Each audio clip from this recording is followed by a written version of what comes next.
The remote town of Redwater is plagued by a series of strange, unsettling disappearances that have left its residents paralyzed by fear.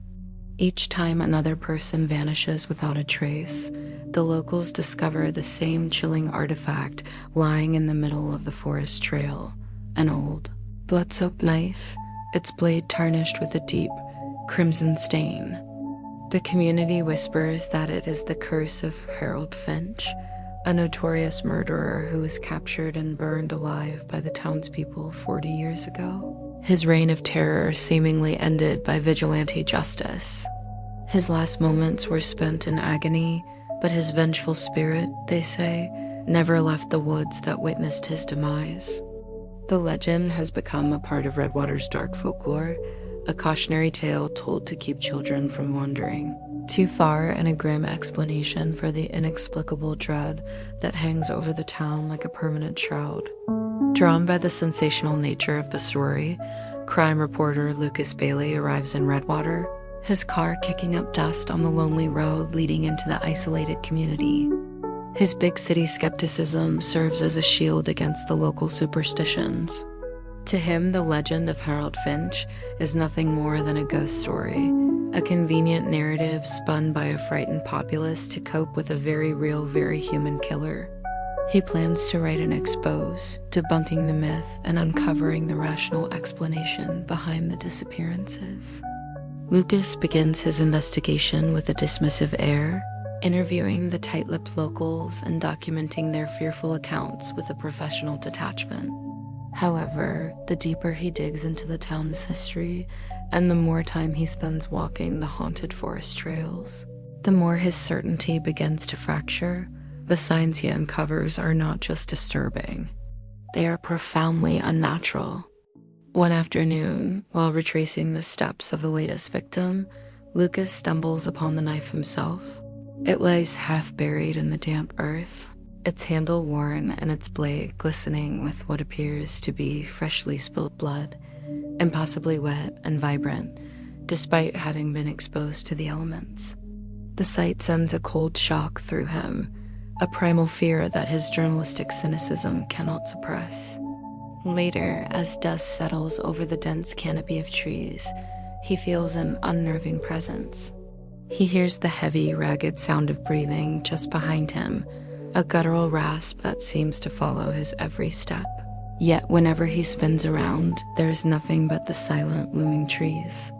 His investigation eventually leads him to Harold Finch's abandoned cabin, a dilapidated structure slowly being reclaimed by the forest. As he peers through a grimy window, his heart seizes. Inside, standing amidst the rot and decay, is the charred, skeletal figure of a man, its silhouette barely visible in the gloom, watching him with an unnerving stillness. The legend of Harold Finch is no longer just a story. Sheriff Holloway, a man whose weary face tells the story of a lifetime spent in Redwater, finally decides to confide in the reporter, his voice low and heavy with resignation. He reveals the most terrifying part of the legend, the detail that the townspeople rarely speak of aloud. Before the flames consumed him, Harold Finch had screamed a final chilling vow, his words echoing through the woods as he died. "The blood on the knife isn't mine," he had shrieked, his voice a raw, agonizing cry of both pain and promise. "It belongs to the next one." Holloway explains the true nature of the curse. Anyone who touches the cursed knife becomes marked by Harold's malevolent spirit. They are not his victims. They are his successors, chosen against their will, and forced to continue his unending cycle of killing, their own identities slowly erased and replaced by his insatiable thirst for blood. The knife is not merely a weapon. It is a vessel for his rage, a parasitic entity that needs a living host to carry out its grim purpose. Armed with this horrifying new information, Lucas returns to the derelict cabin, driven by a reporter's reckless need to find concrete evidence. He convinces himself he can maintain a safe distance, that he can document the phenomenon without becoming a part of it. Inside, the air is thick with the smell of ash and decay. He finds the knife resting on a dusty, broken table, looking almost clean now, as if waiting. In a moment of fateful carelessness, while trying to photograph it from a better angle, his fingers brush against the cold, smooth handle. A jolt like an electric shock surges up his arm. The curse, ancient and patient, takes hold instantly. That night, back in the sterile quiet of his motel room, the terror becomes absolute. Lucas awakens from a fitful sleep to find the knife lying beside his pillow, its blade now impossibly spotless.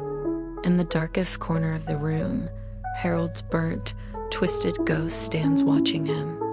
The spectral figure raises a charred finger, its form shimmering with heatless flames, and its voice, a dry, crackling whisper from beyond the grave, demands a successor.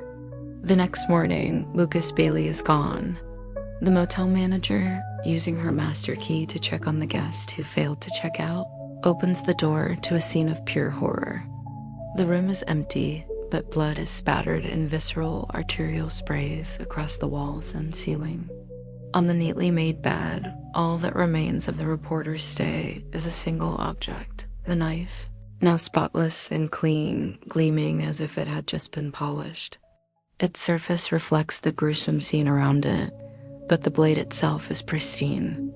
The local authorities are baffled, and Lucas Bailey is officially listed as another one of Redwater's missing persons, his disappearance adding a new, chilling chapter to the town's bloody saga.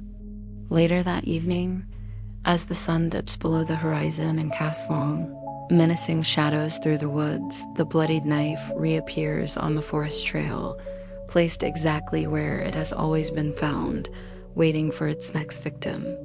But this time, the shadow watching from the deep darkness between the trees is no longer the charred specter of Harold Finch. It's Lucas Bailey, the newest killer claimed by the curse,